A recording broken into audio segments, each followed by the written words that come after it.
Another Pride Month has come and gone, and it seems like every time this happens for the last almost 10 years or so now, public sympathy for the queer community has diminished by orders of magnitude. This is not a trend that I want to see continue. And one of the things that we need is a complete overhaul in terms of how we talk about and discuss the queer community as a whole. You know, right now we have Project 2025 looming on the horizon, which I want to do a whole other video about at some point. If you don't know what I'm talking about, go look it up so I don't have to jump into that here.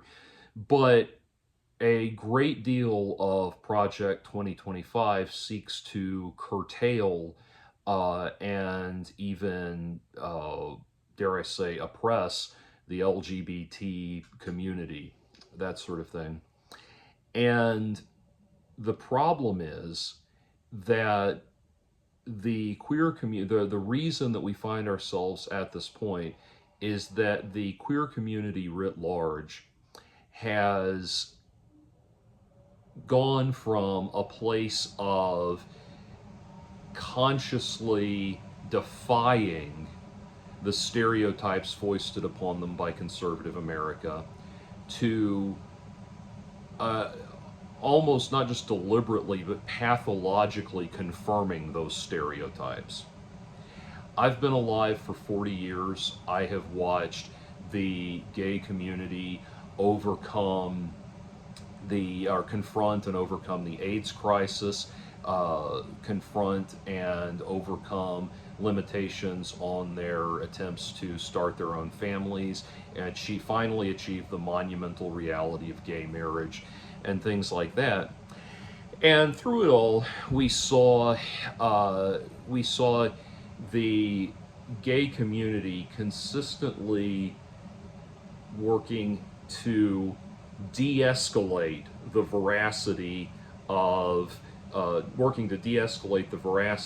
the validity, I should say, of the accusations levied at them by conservative America. And accusations like that gay marriage, bringing about gay marriage would institute a mainstreaming of homosexuality that would open the floodgates for every form of sexual depravity to receive mainstream attention, that gays were on a agenda to promote homosexuality to children and indeed recruit children and that kind of thing. All of these things that seemed like absurd stereotypes 40 years ago, 30 years ago, 20 years ago, even 10 years ago, are things that time and again now we keep seeing these very unfortunate examples of cropping up and presenting.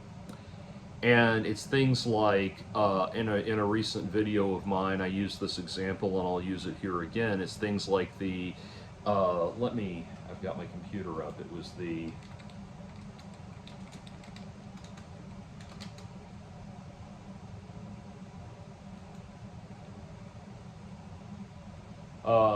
Kaba Baba rave. Yes, the Kaba Baba rave that took place in last year was a rave where drag queen strippers performed for toddlers and children as young as 2 and 3 years old. One of the performers was a performer named Lucinda Behind, which, if you're not, who stripped down to a thong and a pair of women's high heels and danced erotically in front of toddlers.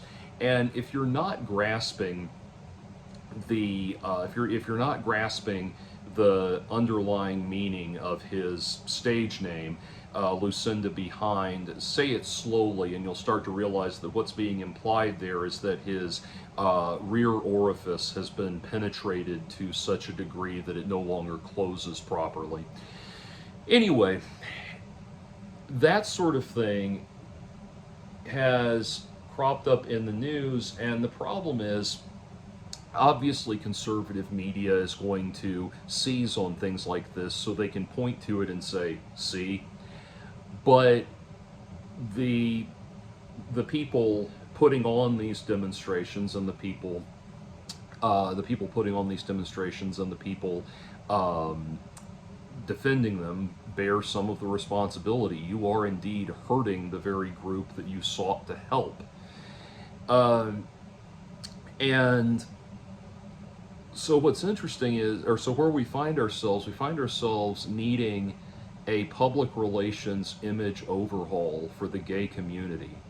And it's so odd because I used to live in Midtown Atlanta, right near the now defunct Outright Books bookseller, which was around the corner from Piedmont Park. Piedmont Park is a beautiful area of Atlanta, a gorgeous area, certainly worth visiting, or it was. The last time I took a girl there on a date, we sat there trying to have a nice time on a bench while a homeless man stumbled around behind us blithering nonsense.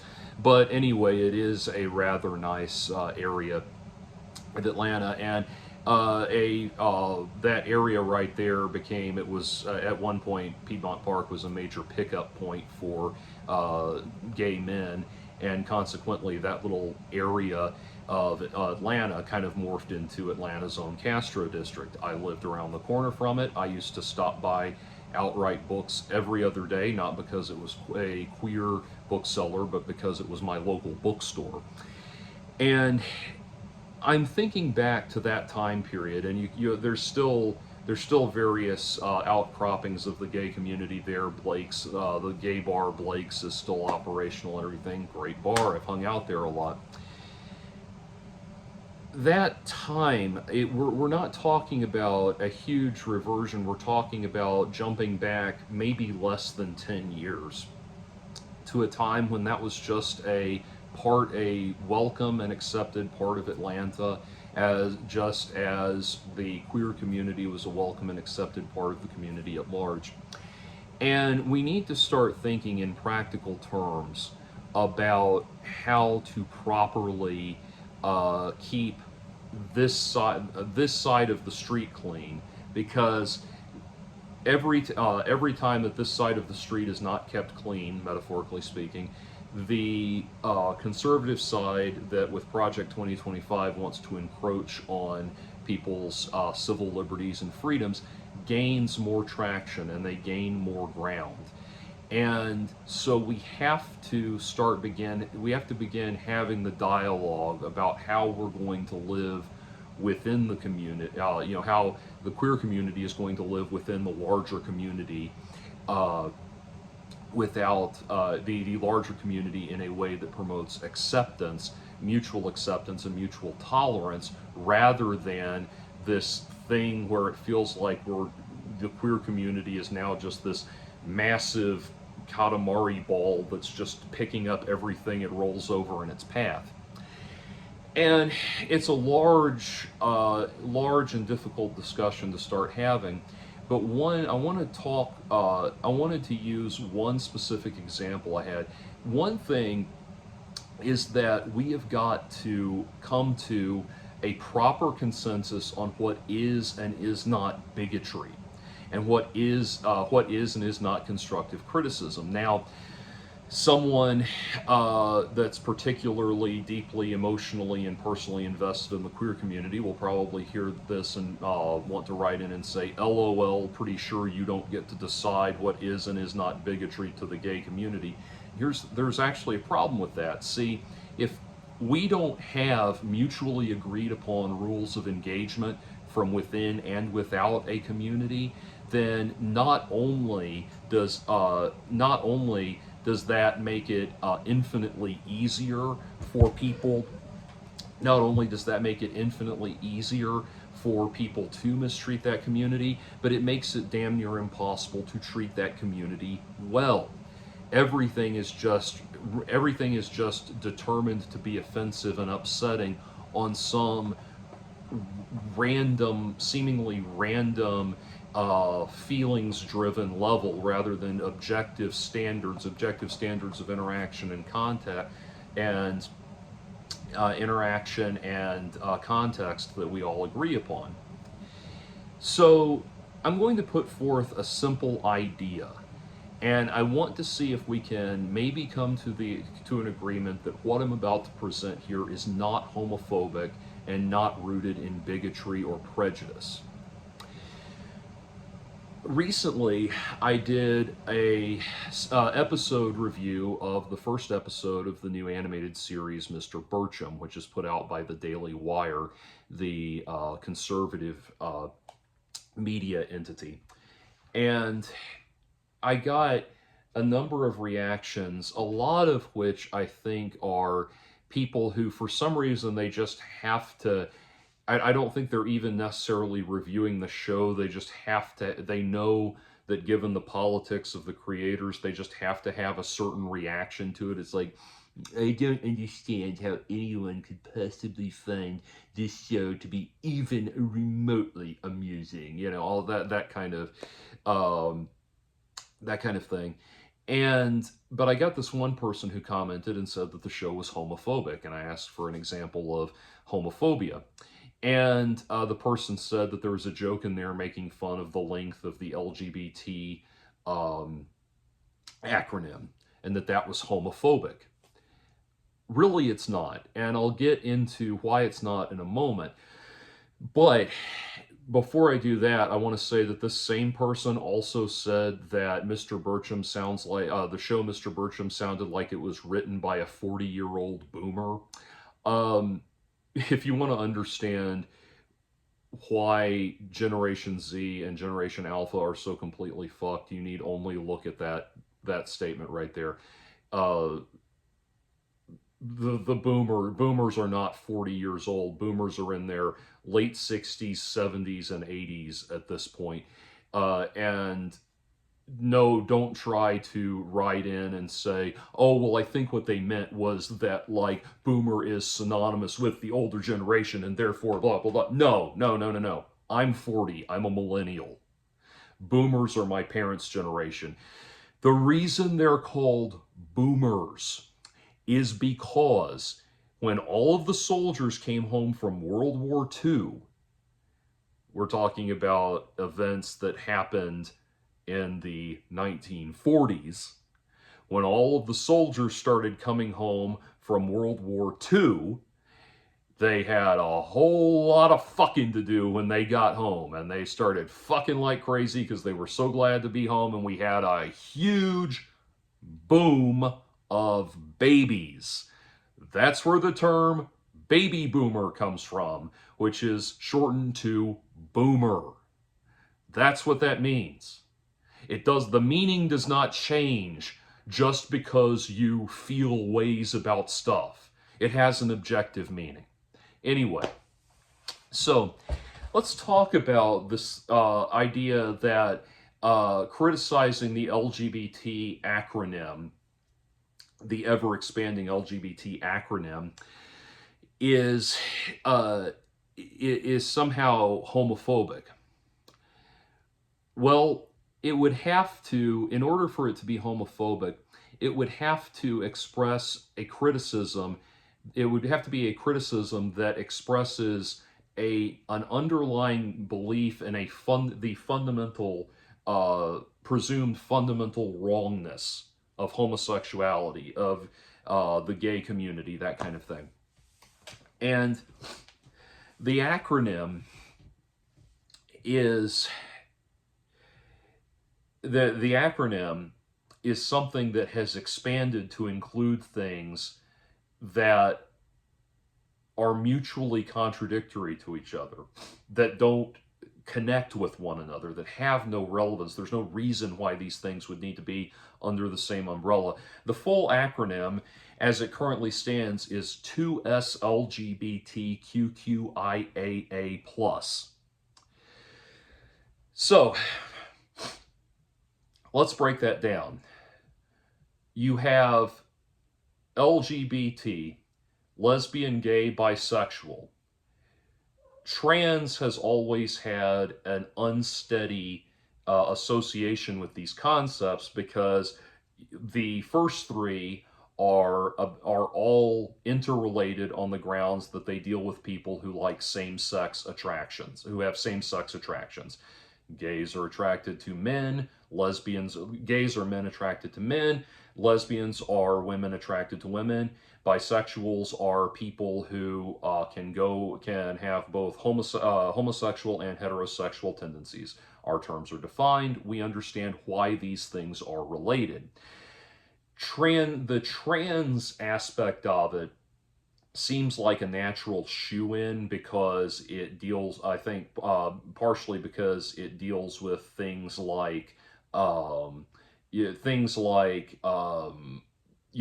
of flip-flopping gender roles and performative gender norms and that kind of thing, and also, pardon me, and also there seems to be a large-scale overlap in sexual preference as related to transgenderism, and I'm saying this only from a perspective standpoint. It seems that most trans women want relationships with men. It seems, and so on and so forth, things like that. So there is that aspect of it, whether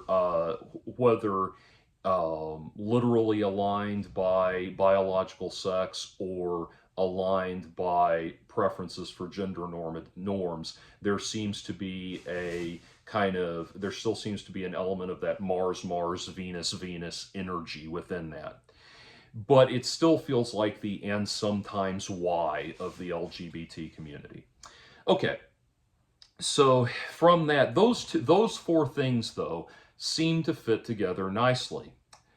QQ, queer and questioning. Okay, queer is this amorphous concept that covers the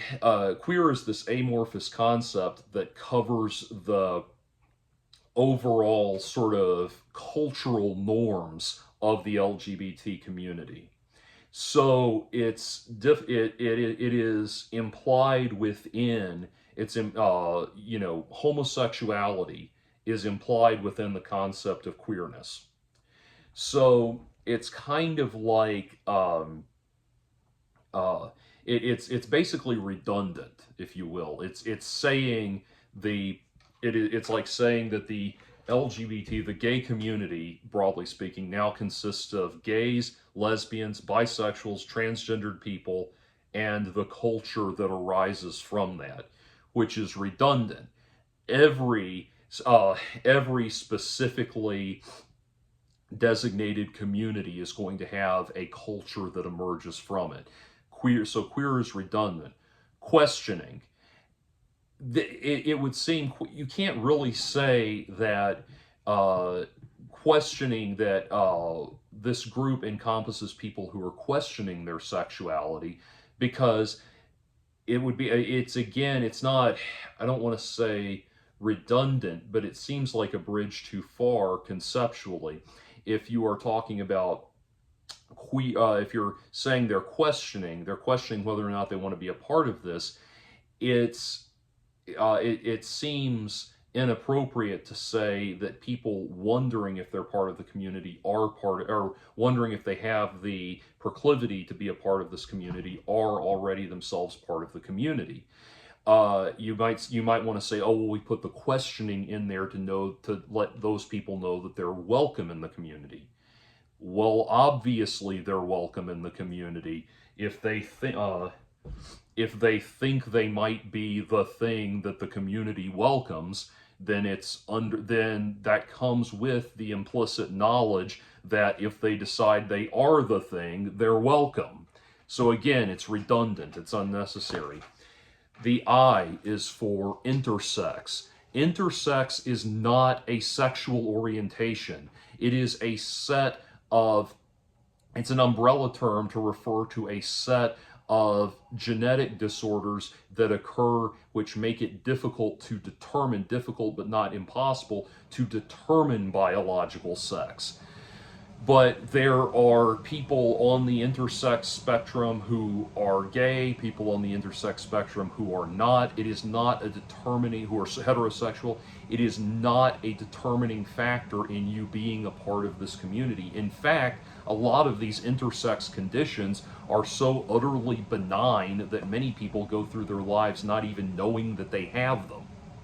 So the intersex thing is unnecessary. Now, the two A's are asexual and aromantic, and that's a very odd thing to try to put into your LGBT group, because asexual and aromantic could just as easily but you could just as easily say that there are people in the straight community, in straight culture, whatever you want to call it, that are asexual, aromantic. They don't belong necessarily with either of these. They don't belong with either of these groups, either of these cultures that are predicated on sexuality, on sexual orientation. If they don't have a sexual orientation, they don't belong. They, by definition, don't belong with groups that are predicated on sexual preference. I mean, what part, how would an asexual, and I'm sure I'm going to get a ton of answers for this, but how would an asexual or aromantic person even participate in queer culture? Queer culture at bottom is a celebration of asexuality, and not of asexuality, of sexuality. It is a celebration of a sexual orientation, I should say. And so how does, gay bars, gay nightclubs are essentially places for gay people to pick up potential partners and to have fellowship with people who in general share those sexual interests. Not including asexual, aromantic people in that community would be like including never nudes in a nudist colony. I mean, it's and a never nude, if you don't know, is a term for people who are pathologically afraid of being naked. You would never think to include those people at a nudist colony. If you were if a bunch of never nudes, and I know nudist colonies also like to be called naturist resorts now, and have you understood nothing about how I have so much disdain and little regard for these constantly changing terms? Anyway, but nudist colony, naturist resort, whatever you want to call it, and I know nudists are on the beach and naturists are in the woods, I don't give a fuck. Anyway, if a bunch of never nudes came to a nudist colony, a nudist resort, and said, Hedonism 2 in Jamaica. If you went down to Hedonism 2, which is a famous swingers resort in Jamaica, and you said, "Hi, we want a portion. We would like to have a portion of this resort set aside for people who refuse to take their clothes off," they would say, "Yeah, walking around naked is kind of the point of this place. We're not going there. There's plenty of places where you can't." There's plenty of outdoor spaces where you can't take your clothes off. You don't need a space here. And that's basically the same thing with the idea of putting these asexual aromantics in with the gay community. It's literally a contradiction to what the community itself is about. The plus is also unnecessary because it's meant to imply as I understand it, it's meant to be etc. 2S LGBTQIAA plus, meaning anything else we haven't thought about is also welcome. And again, that's absurd because that's absurd because having an indicator that literally anything is welcome means you no longer have a community built around one concept. It's built around a singular concept. Again, it would be like if you started a, let's say you started a D&D, Dungeons and Dragons meetup group, and they said, people said, oh, well, we'd like to play Settlers of Catan at this meetup group too, and Ticket to Ride, and all of these other board games I've never played that sound like tremendous fun. And so on and so forth. Say, okay, well, we're broadly about the idea. We're not just D&D anymore, but we'll be broadly about the idea of board games in general. And someone says, great, can we do lawn darts? And let's do lawn darts and croquet and cricket and all these. Okay, well, we're more broadly about the concept of games in general.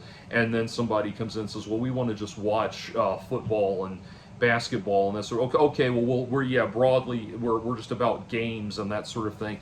And then more people show up and say, and start coming up with even more amorphous, unspecific ideas that are less and less specifically related to D&D. Eventually the group is just a crowd. It stops being about any one specific thing, one specific concept, and it just becomes a crowd, an amorphous crowd of people. And so that's why the plus doesn't make any sense. And that's the thing. Inclusivity, you're never supposed to say that inclusivity is a bad thing.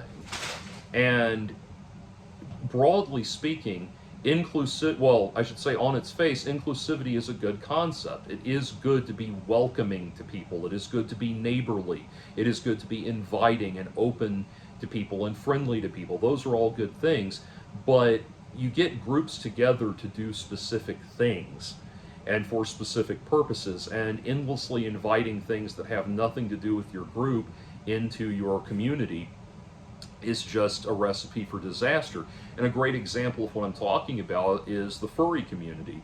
The furry community did not always was not always just about anthropomorphic cartoon porn. It was originally just for people who innocently loved talking animal stories, who innocently loved The Secret of Nim or Redwall and things that I love.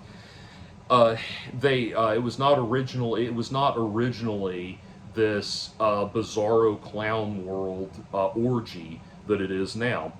I watched a documentary on the decline of the furry community one time, where a guy who was apparently an organizer for one of these events overheard someone talking. One person asked another person, said, what does furry mean to you? And the other person said, I don't know, I'm just here for the sex. That kind of thing. That's what I'm talking about. You start broadening out the concept to the point that it eventually means nothing. Now, part of the problem with all of this, part of where all this comes from, is the fact that we live in a deeply, deeply divided culture, especially here in the United States, where fundamentally the left never wants to pump the brakes on anything. They never want to say no to anything, because the nanosecond you say no to anything, you become conservative. And that is worse than that is the most horrifying thing in the world nowadays to someone on the left, is to ever seem even remotely conservative.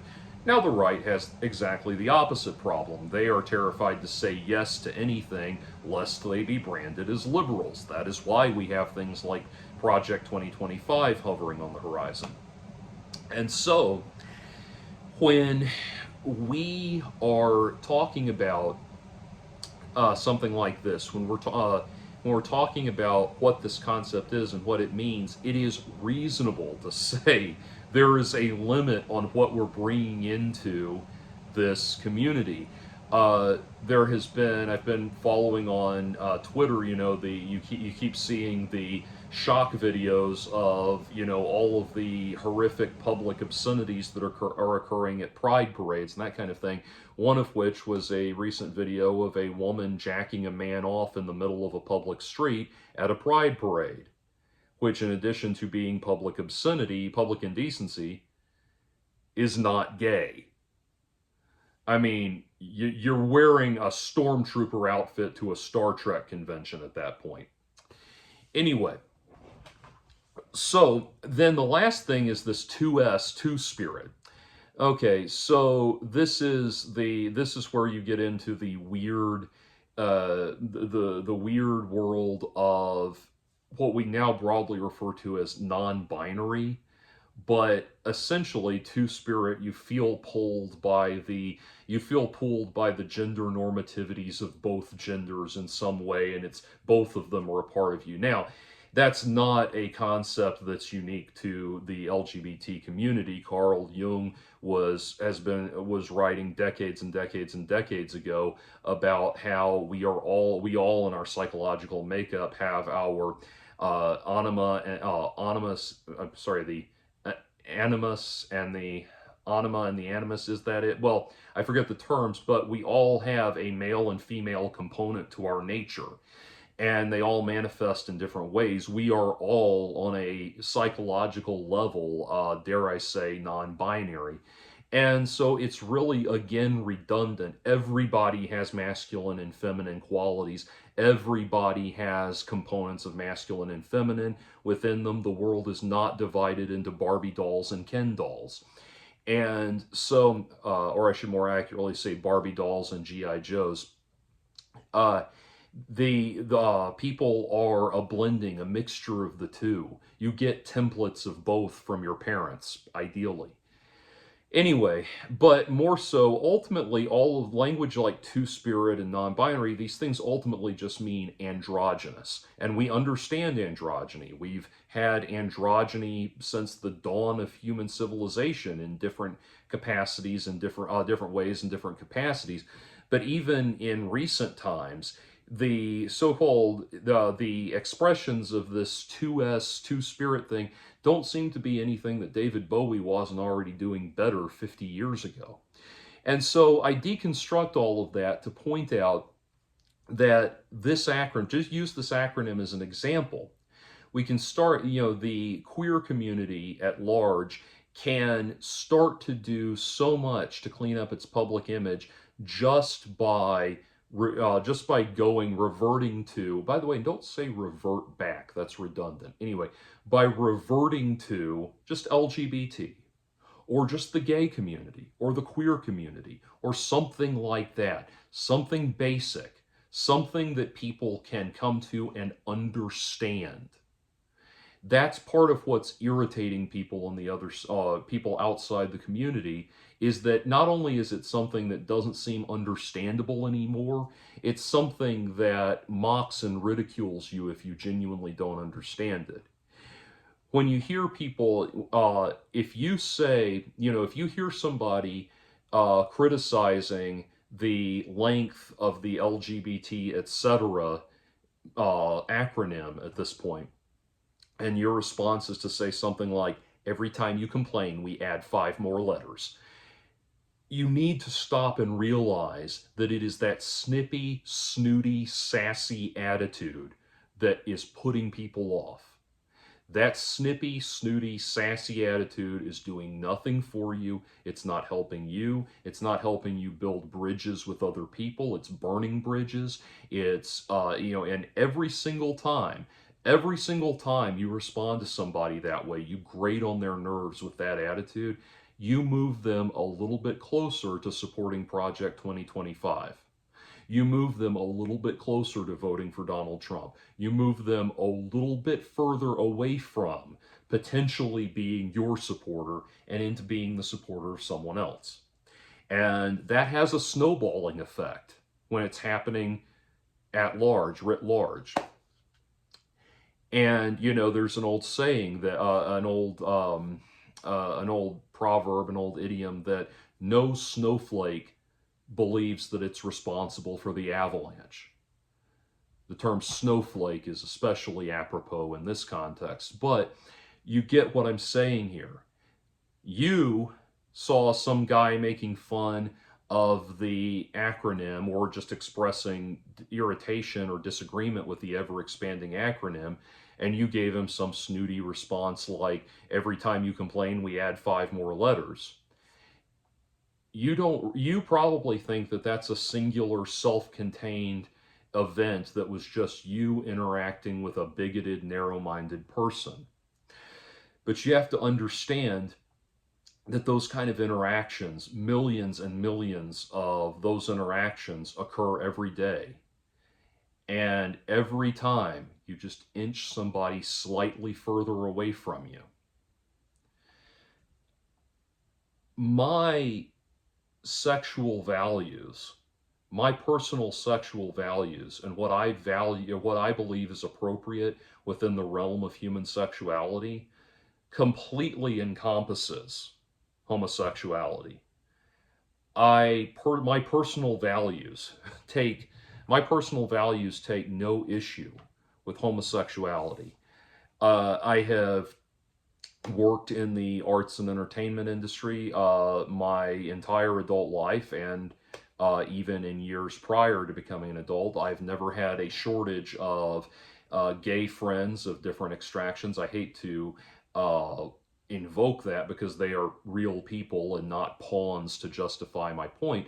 But what I'm trying to say is, I've certainly never been a person that has had some kind of direct animosity for the gay community, some moral objection to the gay community. I think that love is such a rare and beautiful thing in this life that if you can find it with someone of your own sex, that is something sacred and something to be protected and something beautiful.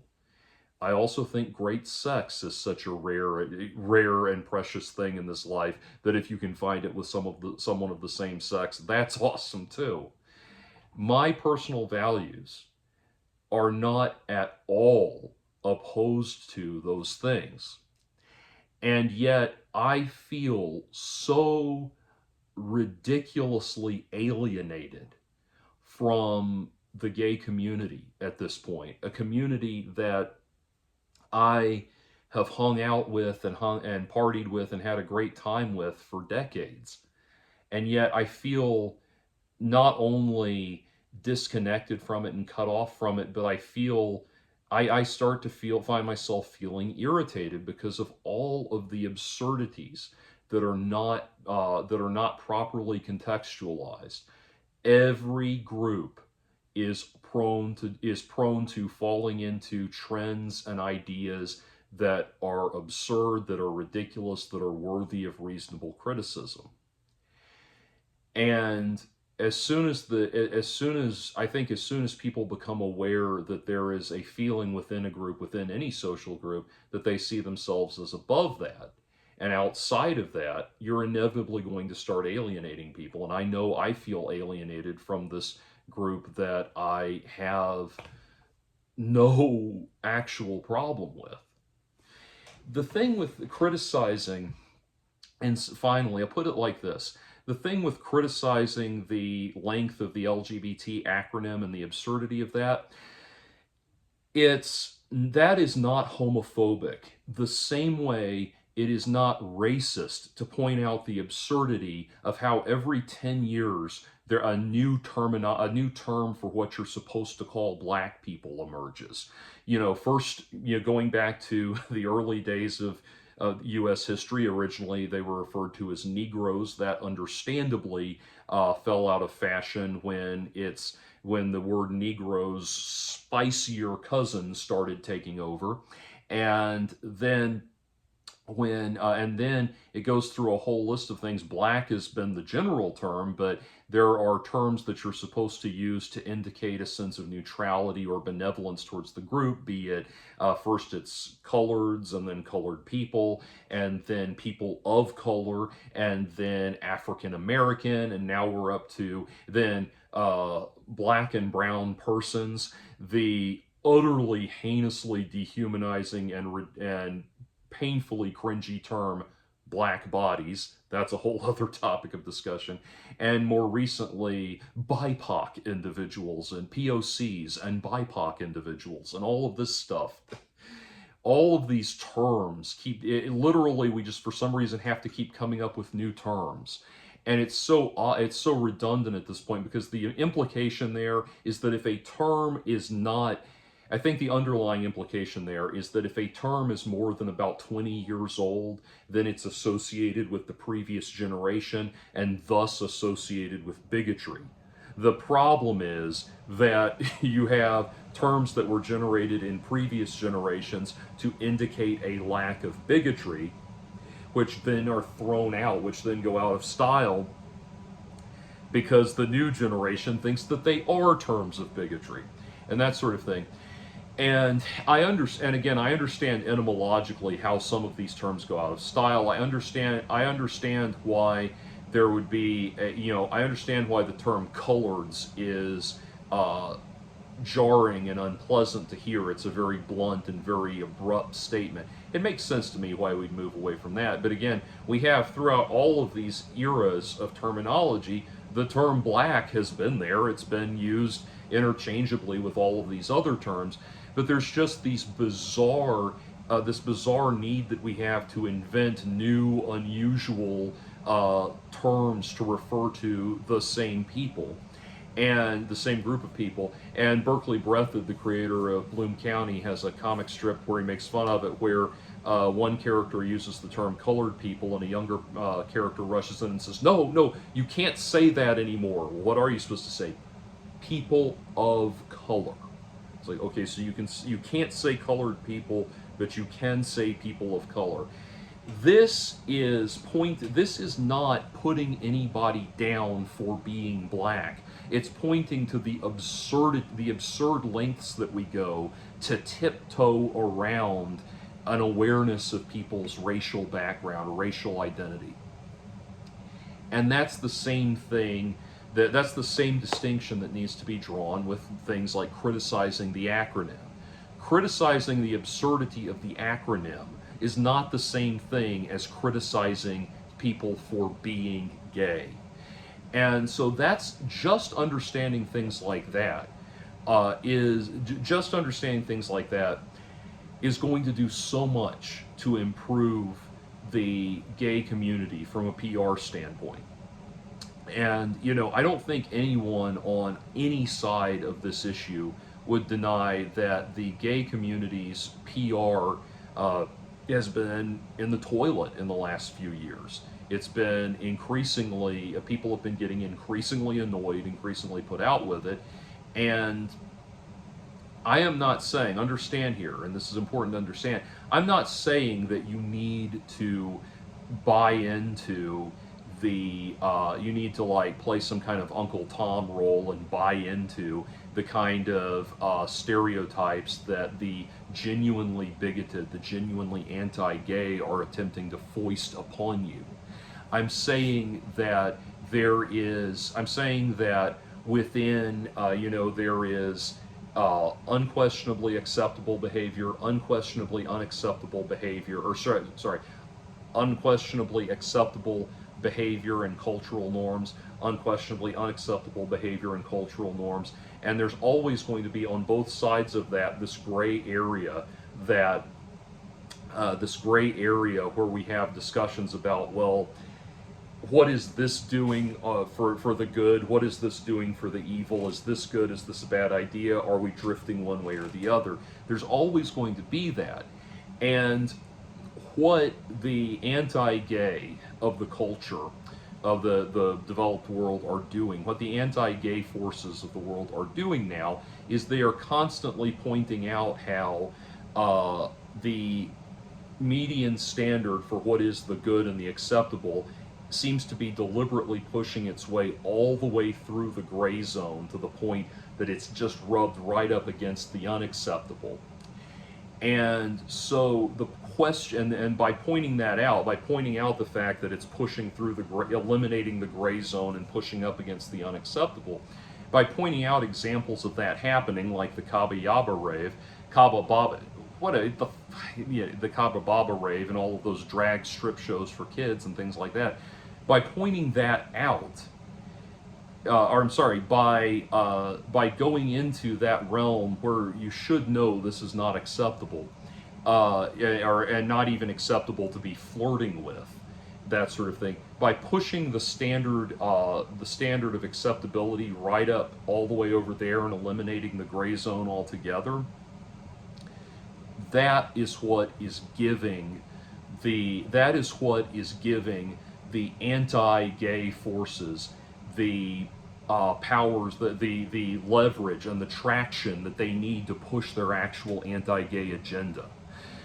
If your goal as the gay community is to go about your lives and live your lives and integrate into your communities and be enjoyable people to be around, and just live your lives and not bother anybody else and be left alone and respect the same cultural and social boundaries that everybody else observes, i.e. not doing strip shows for children, then you would find that people like this over there, they don't, what they would, they will never, the people that are anti-opposed to you, they'll never abandon that position, but the world at large will start to regard them as old cranks rather than people who have a point, people who feel like they have a point to make.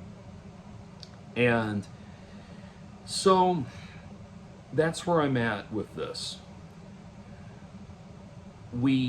I do not want Project 2025 to take over, but I also don't want different lifestyle communities, let's say, be they the gay community or anything else like that. I also don't want them to feel like they have to hide who they are and suppress who they are and keep it out, and live a dishonest double life. That's not what I'm suggesting at all.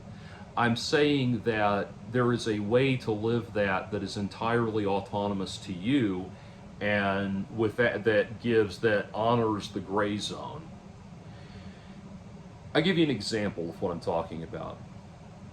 Years ago, I was in, this is close to 20 years ago at this point, I was in a band that was, one of your kind of industrial metal, Nine Inch Nails, Marilyn Manson meets Typo Negative kinds of things. The mental images that are filling your minds of people in leather pants with nipple rings and all that. That you're and the mesh vests and all that. That's exactly what we were and what we were about. So years ago, we got asked to go up and play. We got hired to go up and play a gig at Ziggy's up in Chattanooga. And so we went up there, and the actual act, the main headlining act, was not musical. It was flesh hangers. The flesh hangers, who are people who strip down and have body piercings that are strong enough that they can hang themselves from hooks and hang with their flesh coming up like this, and like it's their shirt or something, and suspend themselves this way, and everybody's fascinated by it and thrilled by it and all of that, and it's sort of a kind of perverse acrobatic performance, if you will. Obviously our kind of thing. And we went right up there and we played our show, and the other band that was supposed to open played its set. And then somebody noticed that there was a 10-year-old in the crowd. Some dad had brought his son, had brought a 10-year-old to the show. Now, our sets, we were just musicians standing on stage playing music. I was still going through my dark occult phase at the time, so I tore up the Gideon Bible from my hotel room on stage. And but other than that, that was about the most extreme thing that happened. Now, all of that happened before the flesh hangers went on. When the 10-year-old was noticed, somebody at the venue called the police. And as soon as that happened, the whole event was off. Thank goodness we had already been paid. We had already played. We had not been paid yet, and we ended up our manager ended up running us out of the venue. Turns out there was an active warrant for her arrest that we didn't know about. But anyway, our manager shooed us out of the venue, but we did sell some merch before we left. But the flesh hanging event, part of the event, never happened. Now, if why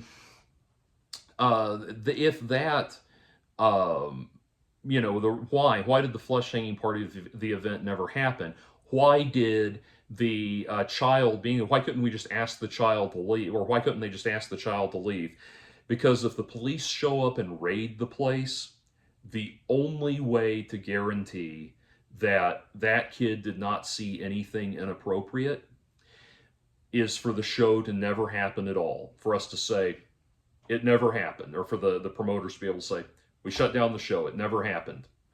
That guarantees that the kid never saw anything inappropriate. And so that is if that the thing is, the point I'm trying to make there is that what we need there would be a mutual, or what we have there is a mutual agreement that this was a show, this was a production for adults. This was not for kids. It was not for kids. Kids were not supposed to be there. And so the show needed to be the show needed to be reasonably shut down because of that. Anyway, the point I'm making there is there's a gray zone of the gray zone, to bring back my good, gray, and evil thing right there. It would have been wrong for the kid to have been allowed to be there and watch the whole thing happen. It was an adults only event. It is not, there is a degree of understanding that can happen if we say we got the kid out. We even went the additional step of shutting the whole thing down, so there's no way anything inappropriate happened. And and so that and from what I understand, there may have been other underage, like teenagers there and everything too, but definitely that kid was what set it off. And so nobody had a problem with us doing our thing with consenting adults and all of that. And the kid just creates that issue. And that's the thing. It's understanding when there needs to be when there needs to be a thing of, we got into the gray zone, let's step out of it and resume normal function. That's what we don't have anymore. And by the way, the follow-up to that story is my band got asked to, the band I was in at the time got asked to come back to Ziggy's a few months later. And we got there, and there was a whole crowd of kids that were there to see us because they loved our show from the first time. And they could not get in because Ziggy's was now strictly enforcing its 21 and up policy. So we played to an empty room while a few dozen kids stood around outside the front door and listened from there. So anyway, but that's just an example of what I'm talking about. There needs to be a point at which good judgment and common sense kind of starts to prevail again. And I feel like as I make this, like I'm going to get so much hate and backlash and disdain for saying this. But, it's best summarized in the words of Milton Friedman. I'm on your side. You're not.